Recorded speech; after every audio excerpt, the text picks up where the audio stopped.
अगर आप जून और जुलाई में आइल्स का एग्जाम देने की प्लानिंग कर रहे हैं तो आज की वीडियो आप लोगों के लिए बहुत ज्यादा इम्पोर्टेंट है, क्योंकि मैं आज एग्जाम पर्सपेक्टिव से आप लोगों के लिए एक ऐसा क्वेश्चन लाई हूँ जो कि आपको आने वाले किसी भी एग्जाम में मिल सकता है।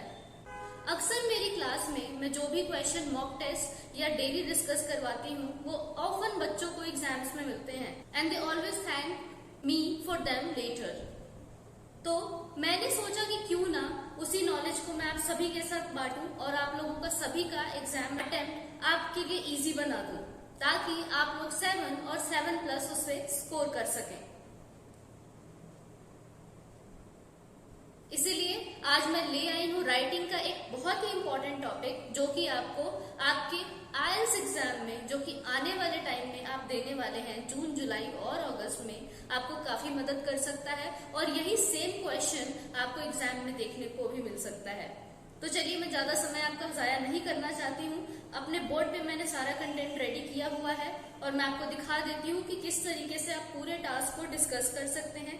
मैं आप सभी से सारे पॉइंट्स भी डिस्कस करूंगी और एंड में आप लोग को इंट्रोडक्शन और कंक्लूजन, जैसे मैंने आप लोग को पहले सिखाया था, जिस मेथड से आप किसी भी टॉपिक का दुनिया में आप किसी भी तरह का राइटअप कर रहे हैं तो उसका इंट्रोडक्शन और कंक्लूजन कैसे रेडी करना है वो सिखाया था। और आज मैं इस टास्क से रिलेटेड भी उन्हीं मेथड्स का इस्तेमाल करके आप लोगों को इंट्रोडक्शन और कंक्लूजन लिखना सिखाऊंगी, ताकि आप लोगों के लिए बहुत ही आसान हो जाए इस टास्क को या किसी भी राइटिंग के टास्क को अटेम्प्ट करना।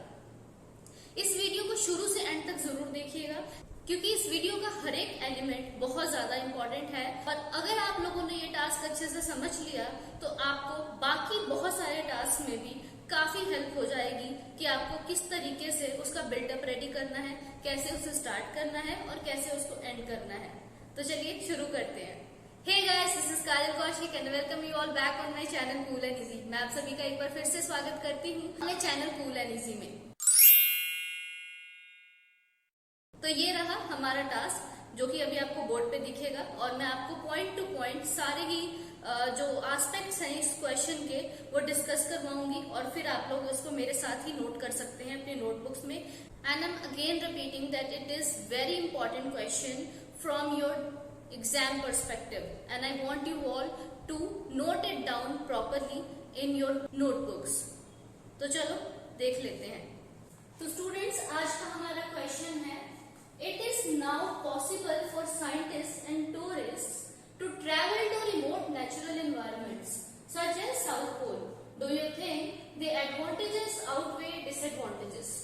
सवाल है हमारा आज का कि अब जो है टूरिस्ट और साइंटिस्ट के लिए ये पॉसिबल है कि वो रिमोट नेचुरल प्लेसेस, जो छोटे देश हैं या जो अनडिस्कवर्ड प्लेसेस हैं या जो बहुत ही डेजर्टेड एरियाज हैं, जो कि सुनसान है, जहाँ पे पहले लोग नहीं जाया कर सकते थे, अब वो वहाँ पे जा सकते हैं। तो आप लोगों को क्या लगता है कि क्या इसके फायदे इसके नुकसान से ज्यादा हैं? क्वेश्चन बहुत ज्यादा इंपॉर्टेंट है, मैं आप लोगों को बार बार कह रही हूँ। इसे प्लीज किसी भी एलिमेंट को आप लोग स्किप ना कीजिए, ध्यान से सुनिए और जैसे जैसे मैं टॉपिक डिक्टेट कर रही हूँ आप मेरे साथ साथ में लिखिए। इससे you guys can listen to me and you can record it very meticulously, very carefully. तो चलिए, मैं नहीं चाहती हूँ कि आप लोग जब इसे नोट डाउन करें तो कोई भी एरर आए आपकी नोटबुक में। मैं फर्स्ट पॉइंट से शुरू करती हूँ कि अगर आप लोग इसको एडवांटेज मानते हैं तो उसमें क्या पॉइंट्स आ सकते हैं। अगर ये किसी भी तरीके से एक डिसएडवांटेज है, यानी कि साइंटिस्ट और टूरिस्ट के रिमोट एरियाज में जाने से अगर कोई भी हमें डिसएडवांटेजेस देखने को मिल रहे हैं तो कौन से पॉइंट्स कवर करता है। सबसे पहले हम लोग एडवांटेजेस की तरफ जो है टर्न आउट करेंगे। मैं अपना कैमरा भी थोड़ा सा शिफ्ट कर रही हूँ जिसमें आप लोग एडवांटेजेस को बड़े अच्छे से देख सकते हैं। तो हमारा पहला पॉइंट है, travellers can calm their curiosity to reach even to extreme places of the world.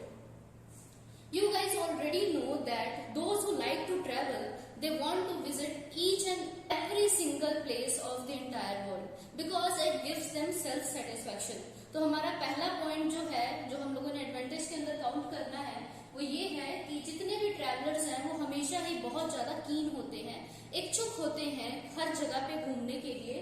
और ट्रैवलिंग की ईज के कारण ये लोग ऐसी प्लेसेस पे भी, ऐसी एक्सट्रीम प्लेसेस पे भी जा पा रहे हैं जहां पहले जाना शायद बहुत मुश्किल था, जिसके कारण अब इन लोगों की जो थर्स्ट थी, यानी कि प्यास थी अलग और कुछ अलग करने की वो पूरी हो रही है और ये लोग हर जगह जा पा रहे हैं, जिससे लोगों को काफी ज्यादा सेटिस्फेक्शन मिल रहा है, स्पेशली द ट्रैवलर्स, क्योंकि उन लोगों को कुछ नया देखने को मिल रहा है अपनी यूजुअल रूटीन से। नेक्स्ट हमारा पॉइंट है रिसर्च एंड डेवलपमेंट। उसके लिए मैंने उसका शॉर्ट फॉर्म यूज किया है R&D has been progressing and numerous species, numerous का मतलब होता है मैनी, मैनी के लिए यूज किया जाता है, species are under research due to it.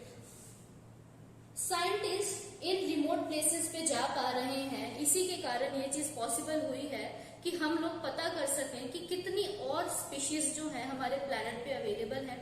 कईयों पे अभी रिसर्च चल रही है, जिसकी मदद से हम लोग काफी चीजें जो है प्रिपेयर कर सकते हैं। आने वाले टाइम में हो सकता है हमें इन स्पीशीज की मदद से किसी ना किसी हेल्थ कॉम्प्लिकेशन का जो है सोल्यूशन मिल जाए, कोई दवाई हमारे पास ऐसी आ जाए, कोई मेडिसिन हम ऐसा गेट ऑन कर लें जो पूरी ही मैनकाइंड के लिए बहुत ज्यादा यूजफुल रहेगी। तो चलिए नेक्स्ट पॉइंट पे हम मूव करते हैं। थर्ड हमारा पॉइंट है आज का, hunger of adventure has been satisfied. हर कोई लाइफ में एडवेंचर चाहता है, हर कोई कुछ ना कुछ नया करना चाहता है, एंड एज अ रिजल्ट हम लोग देख चुके हैं कि एक्सट्रीम स्पोर्ट्स की पॉपुलैरिटी बहुत ज्यादा बढ़ चुकी है due to that thirst of adventure in everyone's life. तो यहाँ पे भी जो लोगों का एडवेंचर है वो बहुत ज्यादा सेटिस्फाई होता है, काम डाउन होता है। वो देखना चाहते हैं कि आखिरकार इन नई जगहों पे, रिमोट प्लेसेस पे जहाँ पे पॉपुलेशन जो है बहुत कम है या फिर है ही नहीं, और जो साल के किसी एक पर्टिकुलर टाइम के लिए ओपन किए जाते हैं फॉर टूरिस्ट और इवन फॉर द साइंटिस्ट, वो ऐसा क्यों है, उन जगहों में क्या खास है, उन प्लेसेस में आखिर इस तरह का क्या स्पेशल है जिसके कारण जो है ये प्लेसेस लोगों से दूर रखी गई हैं। इसीलिए अब वो लोग उस एडवेंचर के पॉइंट को सेटिस्फाई करने के लिए, काम डाउन करने के लिए इन जगहों पे जा पा रहे हैं। तो एक अच्छा है, एक ब्रेक मिल रहा है रेगुलर चीजों से और वो लोग घूम पा रहे हैं। So our next point is geologist. Geologist मैंने साइंटिस्ट के लिए वर्ड इस्तेमाल किया है, are working to find sites that can add to fossil fuels for the use of upcoming generation.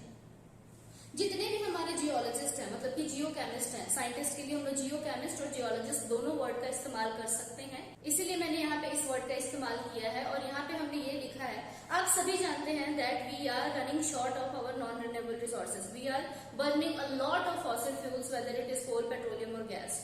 So for the sake of human beings, scientists are putting their maximum efforts to find out the areas where we can extract more and maximum fossil fuels so that future generations could be helped with it। तो इसीलिए जो scientist हैं इन जगहों पर जाकर fossil fuels का जो है ड्रिलिंग के थ्रू जो है उसका डिस्कवरी कर रहे हैं, ताकि आने वाले टाइम में हमारे पास जो नॉन रिन्यूएबल जो हमारे सोर्सेज हैं, हमारे एग्जॉस्टिबल रिसोर्सेज हैं, वो पूरी तरह से खत्म ना हो जाए और हमारी जो प्लैनेट के ग्रोथ का साइकिल चल रहा है वो इसी तरह से मेंटेन रहे। तो इस तरीके से आप लोग इस पॉइंट को एक्सप्लेन कर सकते हैं। इसमें मैंने एग्जांपल में पेंसिल्वेनिया लिखा है। पेंसिल्वेनिया में कुछ टाइम पहले जो है ऑयल का जो है एक्सट्रैक्शन हुआ था, वहां पे ऐसे मतलब माउंटेन्स देखे गए थे जिनके नीचे काफी ज्यादा जो है फॉसिल फ्यूल्स, ऑयल बेसिकली मिला था और उससे लोगों को काफी हेल्प हुई थी। तो इसी तरीके से पहले पेंसिल्वेनिया के भी कुछ बहुत सारे रिमोट एरियाज थे जहाँ पे लोग नहीं जाया करते थे, और जब वहां पे खोज की गई तो लोगों को उससे काफी ज्यादा जो है बेनिफिट मिला। इसी के कारण बाकी रिमोट एरियाज में भी जो है डिस्कवरी को स्टार्ट कर दिया गया है, और वो कहीं ना कहीं इसी के कारण पॉसिबल हुआ है क्योंकि हम लोग उन जगहों पे जा सकते हैं। अब हमारे लिए जो टर्म्स हैं वो ईज कर दी गई है, टर्म्स जो है वो इजी कर दी गई है, लिबरल कर दिया गया है, और ज्यादा बैरियर्स नहीं रह गए हैं अगर हमें कहीं भी ट्रेवल करना है। If you have money you can travel. So next point is knowledge and awareness are also escalating with the ease in remote tourism.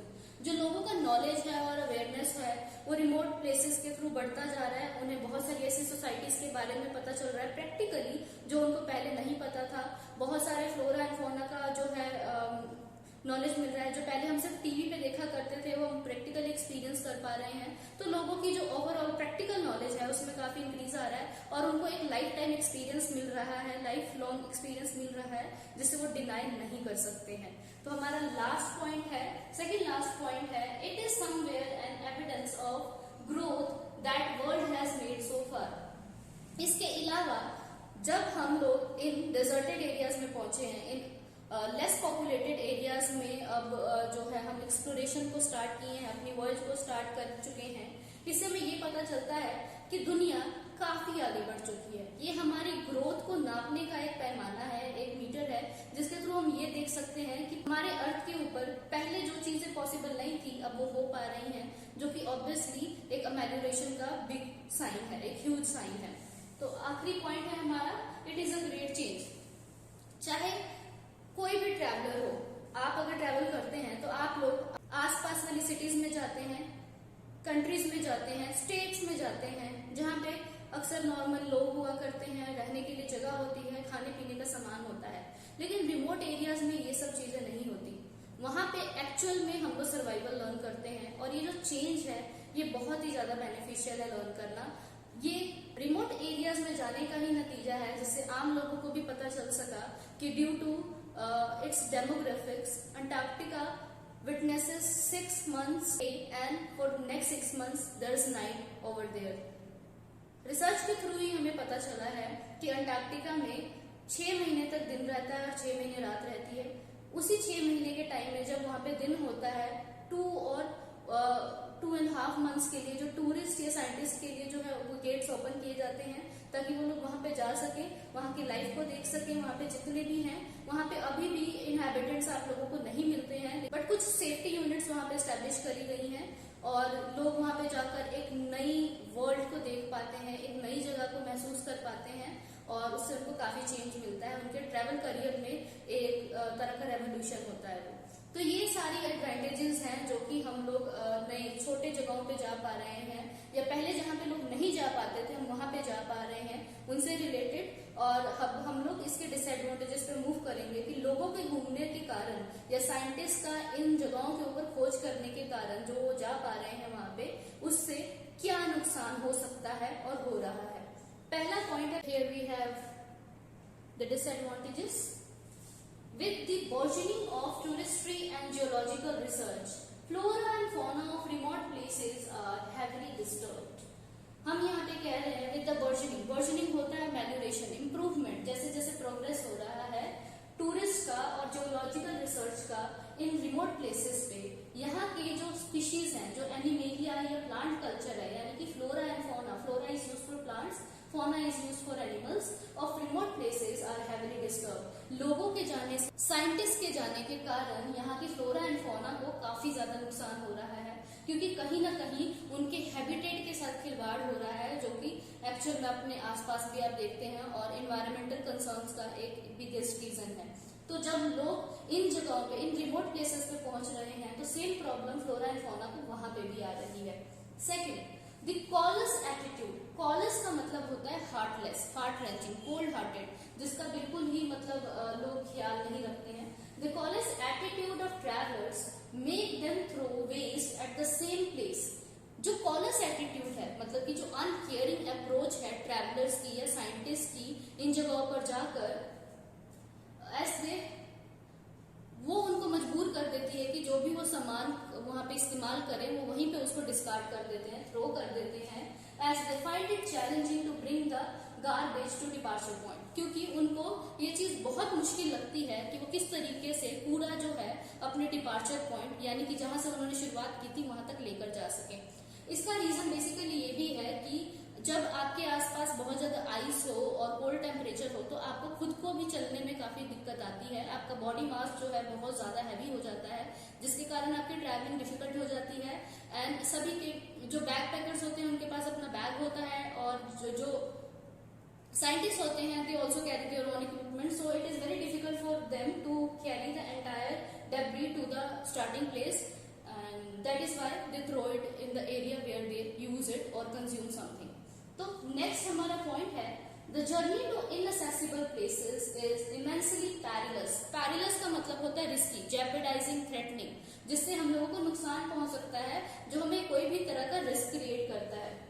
जो जर्नी है इनअसेसिबल प्लेसेस तक की, जो कि हम लोग पहले नहीं जाया करते थे या जहाँ पे कम लोग जाते हैं, वो बहुत ज्यादा खतरनाक है, and it might lead to medical emergencies, और यहाँ पे मेडिकल इमरजेंसीज जो है बहुत प्रोबेबल है।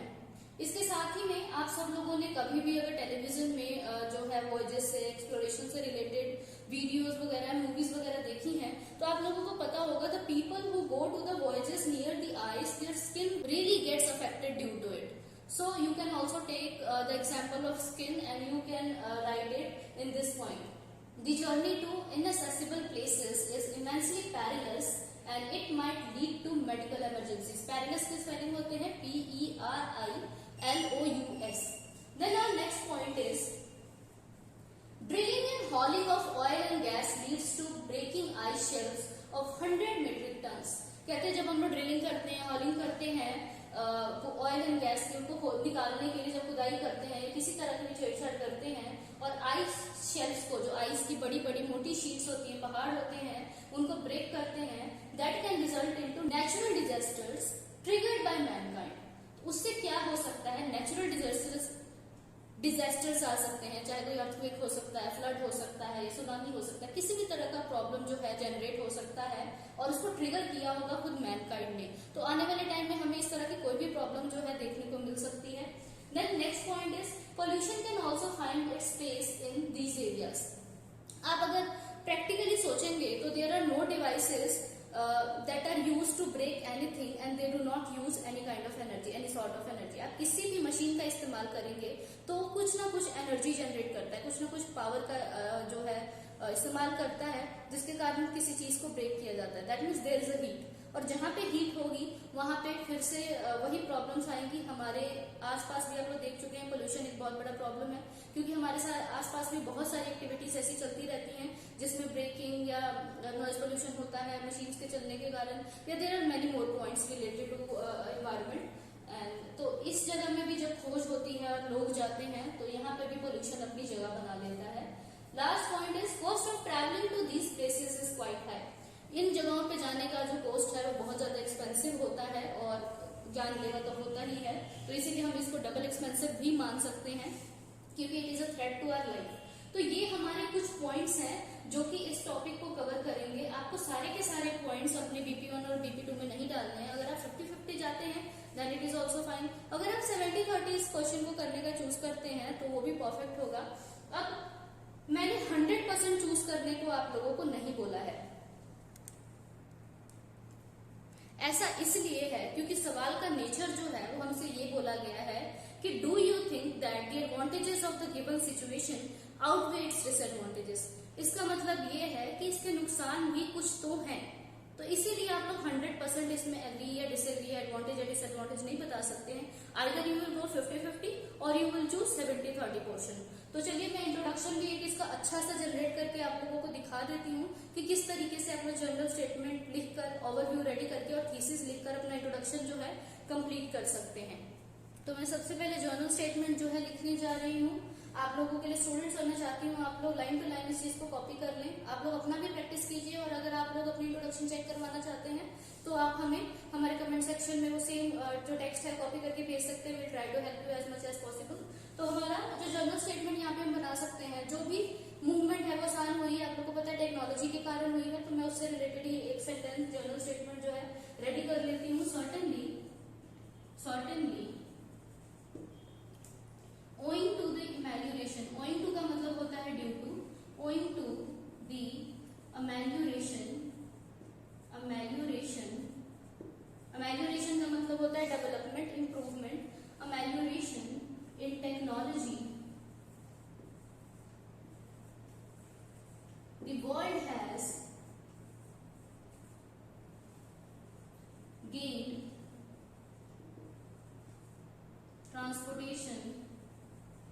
transport basically that helps. जो है रेडी कर लिया. हमने लिखा है कि certainly owing to the amelioration in technology के कारण the world has gained transport that helps to commute everyone from one place to another. अब आप लोगों ने क्वेश्चन के स्टेटमेंट यानी कि जो एक्चुअल क्वेश्चन है डू यू थिंक से पहले वाला जितना भी स्टेटमेंट है उसको रीफ्रेज करके लिखेंगे और वो उसका आप लोगों का बैकग्राउंड तैयार होगा उससे. तो यहाँ पे हम लोग लिखेंगे therefore it is now possible for geologists, जिसका ये नतीजा निकला है कि जिसके कारण अब जियोलॉजिस्ट और एक्सप्लोरर्स के लिए ये पॉसिबल हो गया है कि वो रिमोट हैबिटेट्स को भी अनडिस्कवर कर सके, उनको भी जो है देख सकें और उनमें जा सकें। अब इसका हम लोगों ने जो थीसिस लिखना है, थीसिस जो होता है वो आपकी क्वेश्चन वाले जो सेंटेंस होता है उसके लिए होता है। क्वेश्चन हमारा पूछा गया, do you think the advantages of this outweigh it's disadvantages, क्या इसके फायदे इसके नुकसान से ज्यादा हैं? तो अभी मैं 50-50 वाला कॉलम चूज कर रही हूँ, आप लोग देख सकते हैं। इन माई ओपिनियन, इस तरीके से आप लिख सकते हैं, in my opinion also. So here we are done with the complete introduction. Here the task response is 100%, जिसमें आप लोगों को ग्रामर वगैरह का ध्यान रखना है, अपने क्वेश्चन के अकॉर्डिंग जो है आंसर दिया होना चाहिए और इस तरीके से आपको मार्किंग इसमें अच्छी हो जाती है। Certainly, owing to the amelioration in technology, the world has gained transport that helps to commute everyone from one place to another. Therefore, it is now possible for geologists and explorers to undiscover even remote habitats of the world. In my opinion, the merits of the given situation are many. However, there are severe drawbacks also. इसके फायदे भी हैं और इसके साथ ही में नुकसान भी काफी हैं। तो ये हमारा इंट्रोडक्शन तैयार हो गया। BP1, BP2 और BP3 भी अगर आप बनाते हैं तो उसके लिए कंटेंट मैं आप लोग को ऑलरेडी बोर्ड पे दे चुकी हूँ। जब आप इसका कंक्लूजन लिखेंगे तो मैं चाहती हूँ आप लोग उसको एक बार और प्रैक्टिस करें, जिस तरीके से मैंने आप लोग को लास्ट क्लास में जो राइटिंग का हमारा मास्टर क्लास था पिछला उसमें सिखाया था। कंक्लूजन में आप क्या करते हैं, आप लोग ऑल दो से सेंटेंस स्टार्ट करते हैं मेन अपना, ऑल दो के बाद आप लोग नेगेटिव फैक्टर का मेंशन करते हैं, यानी कि आप डिसएडवांटेज के बारे में यहाँ पे लिखेंगे और उसके बाद आप लोग पॉजिटिव एस्पेक्ट को मेंशन करेंगे जो कि इस टॉपिक से रिलेटेड है, यानी कि एडवांटेज के बारे में लिखेंगे और अपना टॉपिक जो है रेस्ट कर देंगे। तो ये था हमारा आज का एग्जाम पॉइंट ऑफ व्यू से बहुत ही इंपॉर्टेंट क्वेश्चन और मैं चाहती हूँ आप लोग बड़े अच्छे से इसको समझें। मैंने हर एक पॉइंट को बहुत अच्छे से डिटेल कर दिया है ताकि आप लोगों को इसको समझने में कोई भी परेशानी ना आए।